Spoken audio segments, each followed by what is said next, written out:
আসসালামু আলাইকুম।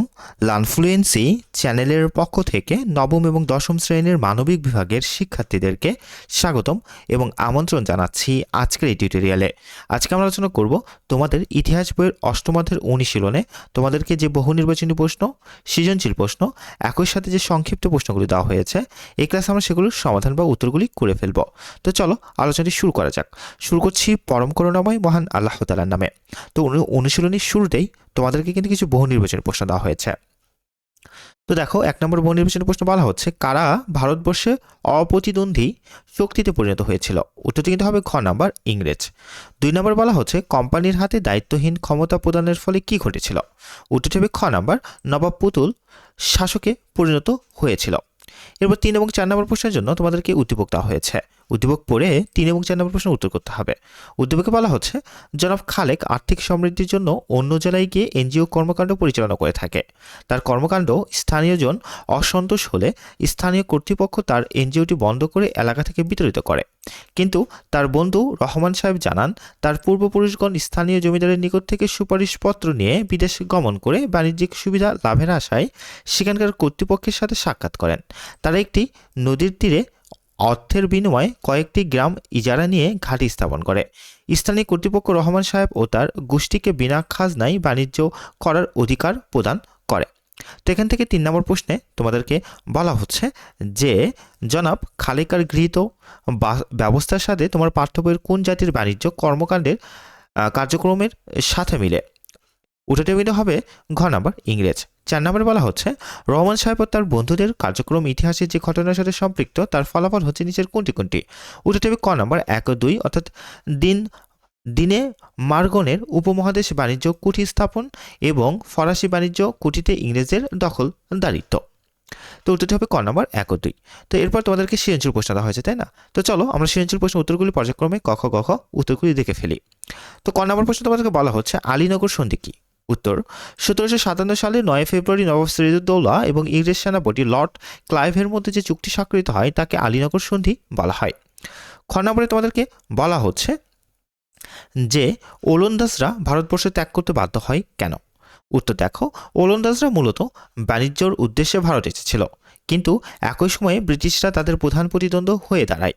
1759 সালে বিদারার যুদ্ধে ওলন্দাজরা ব্রিটিশদের কাছে শোচনীয়ভাবে পরাজিত হয়। এই পরাজয়ের ফলে তাদের বাণিজ্যিক শক্তি ও প্রভাব একদম কমে যায়। শেষ পর্যন্ত ব্রিটিশদের সাথে প্রতিযোগিতায় টিকতে না পেরে এবং ইন্দোনেশিয়ায় তাদের ব্যবসার প্রসার ঘটানোর লক্ষ্যে তারা ভারতবর্ষ ত্যাগ করতে বাধ্য হয়। এরপর গ এবং ঘ নম্বর প্রশ্নের জন্য আমাদেরকে কিন্তু একটি উদ্দীপক দেওয়া হয়েছে, তাই না? আমরা একটি উদ্দীপকটি পড়ে ফেলি, তাহলে খুব সহজেই গ এবং ঘ নম্বর প্রশ্নের উত্তরগুলি কিন্তু করতে পারবো। তো দেখো, উদ্দীপকে বলা হচ্ছে, আল মামুনের এলাকায় হাসান ও জামাল দুই ভাই পারিবারিক ব্যবসা পরিচালনায় একটি ভিন্ন পন্থা অবলম্বন করে। ব্যবসায় পরিচালনার দায়িত্ব থাকে হাসানের উপর আর আর্থিক দিক দেখাশোনা করে জামাল। জামাল মাসিক খরচ হিসেবে হাসানকে একটি নির্দিষ্ট পরিমাণ অর্থ প্রদান করে। অন্যদিকে আল মামুন নিজে ব্যবসায়িক প্রতিষ্ঠানের ক্ষমতা গ্রহণের পর হতেই নিকট স্বজনদের ষড়যন্ত্রের শিকার হন। ঘনিষ্ঠজনরা তাকে ক্ষমতাচ্যুত করার জন্য বাইরের লোকজনের সাথে গোপনে হাত মেলায়। এক পর্যায়ে বাইরের লোকজন বেপরোয়া হয়ে উঠলে আল মামুনের সাথে তাদের বিরোধ হয়। আচ্ছা, এরপর দেখো, বলা হচ্ছে যে, জনাব আল মামুনের অদূরদর্শিতা ও আপনজনের অসহযোগিতায় তিনি পরাজিত ক্ষমতাচ্যুত হন। তো এখান থেকে গ নম্বর প্রশ্ন তোমাদেরকে বলা হচ্ছে কি, দেখো, যে উদ্দীপকে হাসান ও জামাল দুই ভাইয়ের পারিবারিক ব্যবসা পরিচালনার বিষয়টি ব্রিটিশ আমলের কোন বিষয়টির সাথে সম্পৃক্ত?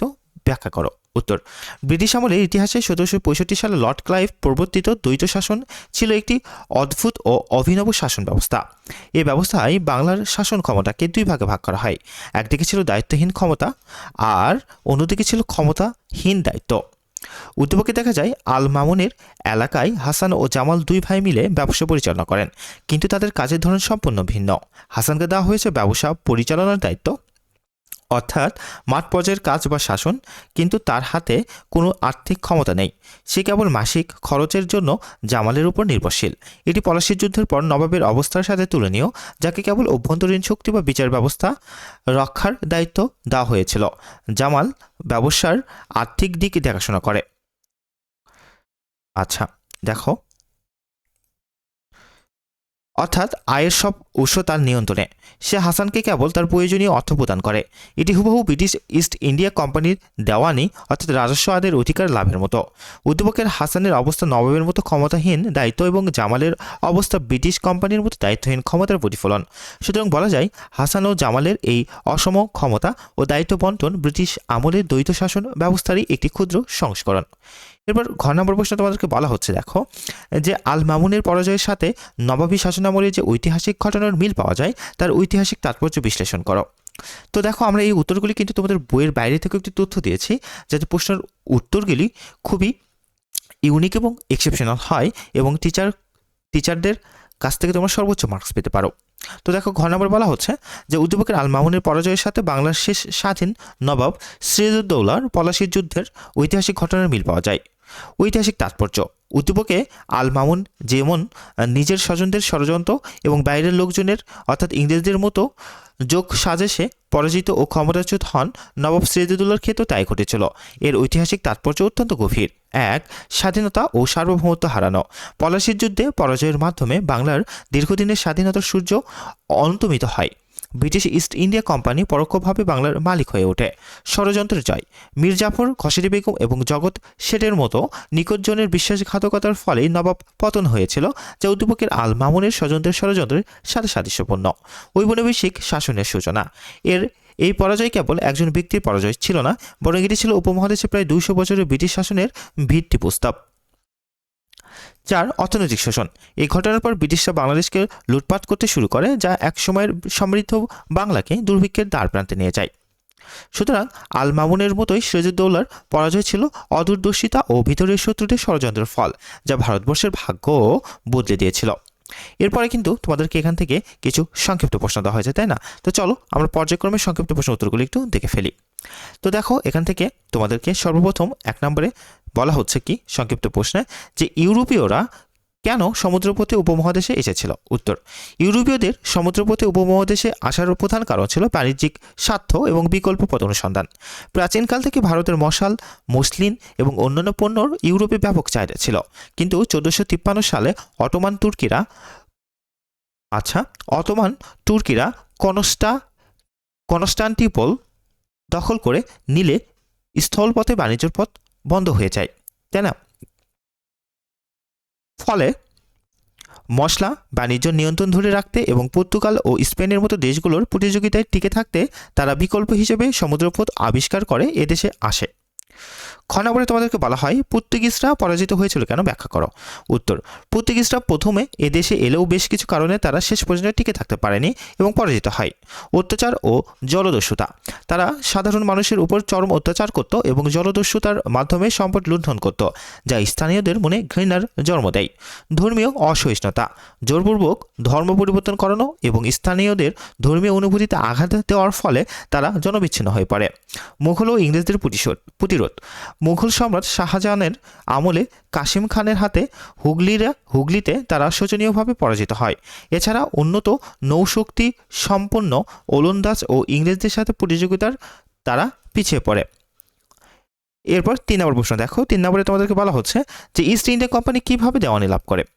ইস্ট ইন্ডিয়া কোম্পানি 1765 সালে মোগল সম্রাট দ্বিতীয় শাহ আলমের কাছে থেকে বাংলা, বিহার ও ওড়িশার দেওয়ানি লাভ করে। ঘটনার প্রবাহ: 1764 সালে বক্সারের যুদ্ধে নবাব মীর কাসেম ও মোগল সম্রাটের সম্মিলিত বাহিনী ইংরেজদের কাছে পরাজিত হয়। এর ফলে সম্রাট দ্বিতীয় শাহ আলম নিরুপায় হয়ে ইংরেজদের সাথে চুক্তিতে আবদ্ধ হন।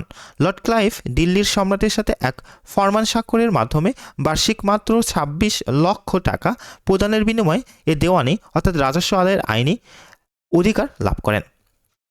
4 নম্বরে তোমাদেরকে বলা হচ্ছে যে চিরস্থায়ী বন্দোবস্তে সুবিধাভোগী শ্রেণী কারা ছিল তা ব্যাখ্যা করো। 1993 সালে লর্ড কর্নওয়ালিস প্রবর্তিত চিরস্থায়ী বন্দোবস্তে প্রধান সুবিধাভোগী ছিল জমিদার শ্রেণী, জমিদারদের মালিকানা। এই ব্যবস্থার ফলে জমিদাররা জমির স্থায়ী মালিকানা লাভ করে, যা আগে ছিল না। নিশ্চিত আয়: তারা সরকারের নির্দিষ্ট খাজনা দিয়ে উদ্বৃত্ত সমস্ত অর্থ নিজেরা ভোগ করার সুযোগ পায়। নতুন অনুগত শ্রেণী: ইংরেজরা এ ব্যবস্থার মাধ্যমে একটি শক্তিশালী মধ্য স্বত্বভোগী ও ব্রিটিশ অনুগত শ্রেণী তৈরি করে, যারা পরবর্তীতে ব্রিটিশ শাসনের দীর্ঘস্থায়ী করতে সাহায্য করেছিল। তবে এর ফলে কৃষক সমাজ চরম শোষণের শিকার হয়। এই ছিল তোমাদের জন্য আজকের এই আলোচনাটি। ভিডিওটি ভালো লেগে থাকলে লাইক দেবে এবং অবশ্যই অবশ্যই লার্ন ফ্লুয়েন্সি চ্যানেলটিকে সাবস্ক্রাইব করবে। আমরা কিন্তু ধারাবাহিকভাবে তোমাদের প্রত্যেকটা অধ্যায় থেকে এরকম অনুশীলনী সমাধানগুলি দিয়ে দিব। আমরা ইতিমধ্যে তোমাদের এর আগের অধ্যায়গুলো কিন্তু সমাধান দিয়ে দিয়েছি, যেগুলো তোমরা প্লে লিস্টে পেয়ে যাবা। ভালো থেকো, সুস্থ থেকো। আসসালামু আলাইকুম।